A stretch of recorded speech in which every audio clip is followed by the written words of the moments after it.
A continuación revisaremos las características principales del movimiento rectilíneo uniformemente acelerado.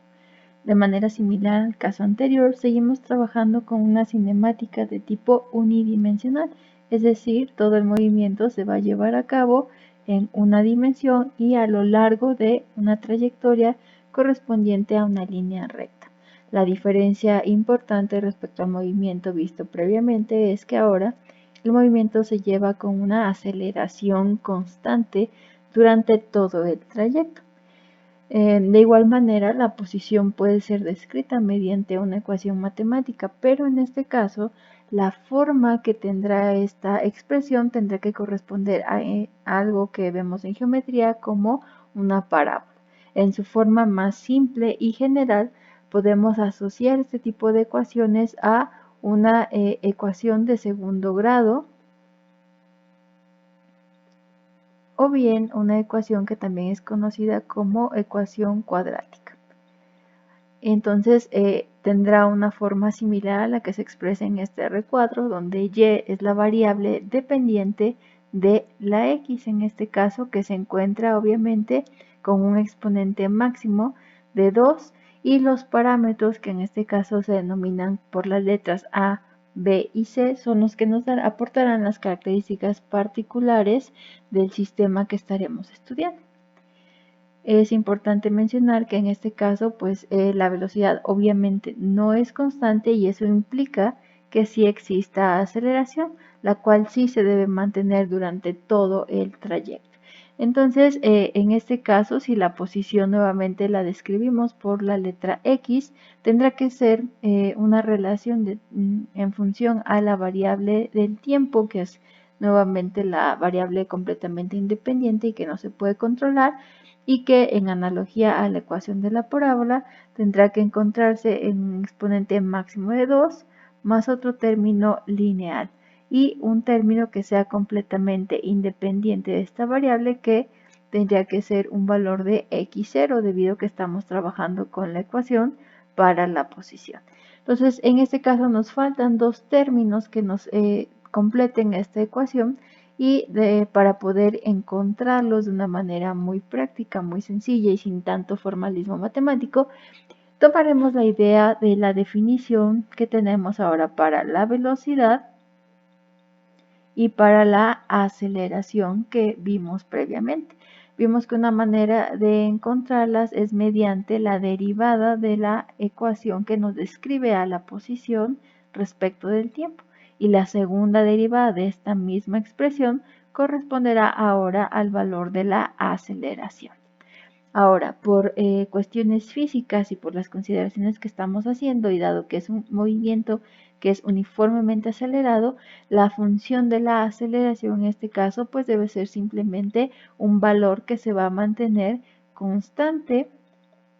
a lo largo de todo el desplazamiento, por lo cual entonces requerimos que la segunda derivada de la función de la posición respecto al tiempo nos dé dicho valor de la aceleración. Entonces, para que esto pueda ser posible, pues debemos entonces involucrar este nuevo término, que sería un medio de a multiplicada por la potencia 2 de nuestra variable independiente, que es el tiempo. Si este término lo derivamos una vez, el 2, si lo tomamos como una ecuación de tipo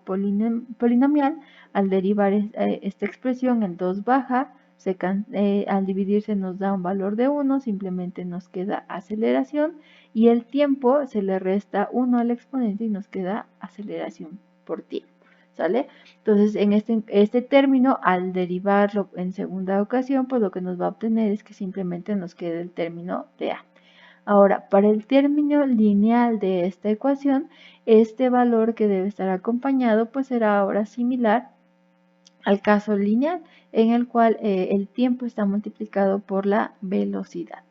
Y obviamente es importante mencionar que esta velocidad pues debe de ser un valor constante y que tiene que estar referido al valor que se obtiene al inicio del movimiento, del desplazamiento. De esta manera, al derivar este nuevo término, lo único que nos quedará es un valor B0. Este último término, que es una posición inicial, nuevamente lo mencionamos, que es una constante, por lo cual al derivarlo, pues nos va a dar un valor de 0 y ya no aparece en la expresión de la velocidad. Entonces, podemos darnos cuenta que estas son las tres expresiones que ahora nos van a describir un movimiento de tipo rectilíneo, pero con aceleración de tipo constante. En este caso, es importante mencionar que podemos tener muchos casos en los cuales se aplique este tipo de movimiento, como puede ser un ejemplo la caída libre. Dejamos caer un objeto desde cierta altura y entonces en el eje vertical la aceleración debida a la gravedad pues nos va a describir un movimiento de este tipo. Entonces, a continuación veremos ya una recopilación breve de ambos movimientos, una comparación entre ellos y la parte que se encarga de realizar una conjunción de ambos, pues ese sería un caso particular de un tiro parabólico. Entonces, siempre que nos enfrentemos a este tipo de problemas en los cuales debamos distinguir si es un movimiento rectilíneo uniforme o uniformemente acelerado, la primera pregunta importante es saber si existe aceleración constante o no. Y además debemos de saber en qué eje existe esa aceleración, si es que la hay. Y entonces de esa manera podemos distinguir ahora movimientos ya en una o bien en dos dimensiones. En la primera de ellas, si hablamos de que es una cinemática unidimensional, y podemos asociarla simplemente a un movimiento rectilíneo, como veíamos previamente, el cual puede estar descrita su posición mediante la ecuación de la línea recta. Si el movimiento, además de estas características, posee aceleración constante, pues entonces lo clasificamos también como uniformemente acelerado. Ahora bien, si trabajamos en una cinemática bidimensional, es decir, un movimiento que ahora se realiza a lo largo ya de un plano cartesiano, por ejemplo, que ya tenga el eje X y el eje Y, entonces ahora podemos hablar de que tenemos ya un movimiento de tipo parabólico, ¿sale? Entonces, en este caso, la posición tiene que ser descrita ya por otro tipo de ecuaciones y el caso más simple y particular, pues es aquel en el cual podemos asociarlo a una ecuación similar a la de la parábola. Y obviamente ahora lo importante es que tenemos que separar el movimiento para poder estudiar y para ello tenemos que hacer dos suposiciones importantes. A lo largo del eje X, todo el movimiento se va a realizar como un movimiento rectilíneo uniforme, es decir, en ese eje la velocidad se mantiene constante, por lo cual no hay aceleración, mientras que en el eje Y tomamos en cuenta un movimiento con aceleración constante y la cual obviamente está asociada al valor de la gravedad. En este caso, vamos a suponer en todos los ejercicios que veamos posteriormente que este valor se mantiene constante en 9.81 metros sobre segundo al cuadrado.